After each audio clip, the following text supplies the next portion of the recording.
Hi friends, ఈరోజు నేను గోరుచిక్కుడుకాయ కూర చేద్దామని చూస్తున్నాను. ఫ్రై. దీన్ని మీరేమంటారో తెలియదు. మా శ్రీకాకుళం సైడ్ అయితే దీన్ని గోరుచిక్కుడుకాయ అంటారు. ఇది ఫ్రై చేస్తాను ఈరోజు. ఎలా చేస్తానో చూడండి. ముందైతే నేను దీనికి చివరన కట్ చేసుకుంటా.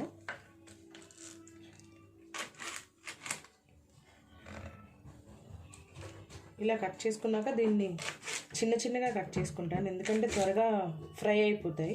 కర్రీ అనుకోండి త్వరగా అయిపోతుంది, ఫ్రై కాబట్టి కొంచెం చిన్నగా కట్ చేసుకుంటున్నాను. ఇదిగోండి, ఇలా చిన్న పీసెస్గా కట్ చేసుకున్నాక ఒక 2 సార్లు కడుక్కొని ఒక 2 నిమిషాలు ఇలా నానపెడతాను, ఎందుకంటే దానిపైన ఉన్న బ్లాక్ది ఏమైనా ఉంటే వచ్చేస్తాయని చెప్పేసి. అలా ఒక ఆనియన్, ఒక టమాటో, ఒక 2 పచ్చిమిరపకాయలు తీసుకొని దీన్ని చిన్న పీసెస్గా కట్ చేసుకుంటా. ఇప్పుడు ఇదిగోండి, ఇలా పచ్చిమిరపకాయని ఒక 2 భాగాలుగా చేసుకుంటాను. తర్వాత ఉల్లిపాయని చిన్నగా కట్ చేసుకుంటా.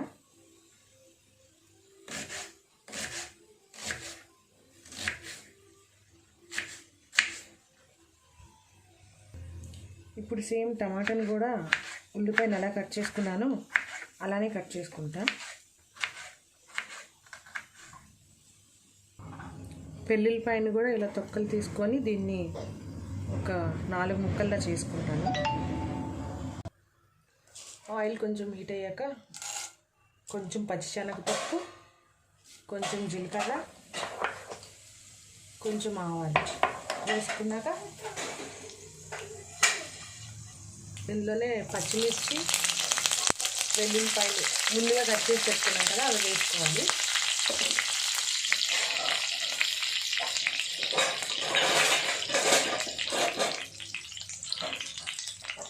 ఇవి బాగా ఫ్రై అయ్యాక ఆనియన్స్ వేసుకుంటాం.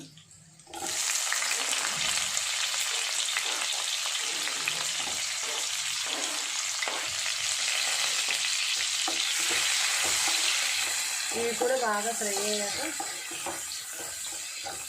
ఇది బ్రౌన్ కలర్ వచ్చే వరకు ఫ్రై చేసుకోవాలి ఆనియన్స్ని.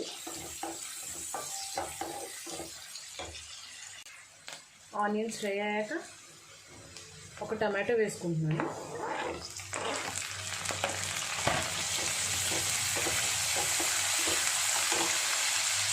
ఇందులోనే ముందుగా కట్ చేసి పెట్టుకున్న చిక్కుడుని వేసుకుంటున్నాను.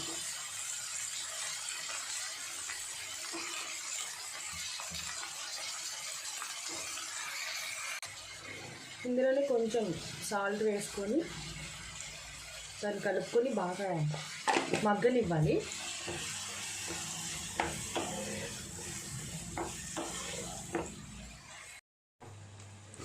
ఇదిగోండి ఫ్రెండ్స్, బాగా కొంచెం మగ్గింది.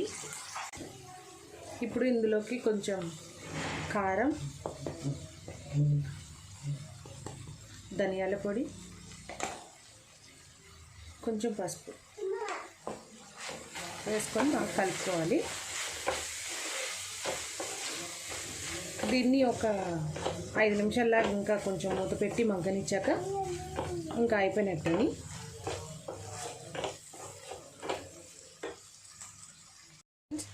ఇంకా ఇది అయిపోయింది దగ్గరికి. ఇందులో ఫైనల్గా ఎండు కొబ్బరి పొడిని వేసుకుంటున్నాను. ఇది వేసుకొని ఒకసారి కలుపుకొని ఇంకా స్టవ్ ఆపేసుకోవడమని. ఇలా ఎండు కొబ్బరిని పైన వేసుకోండి, బాగుంటుంది ఫ్రెండ్స్. ఒకసారి ట్రై చేయండి. మీకు కనుక మా వీడియో నచ్చినట్లయితే లైక్ చేయండి, షేర్ చేయండి అండ్ సబ్స్క్రైబ్ చేయడం మర్చిపోకండి. Bye friends.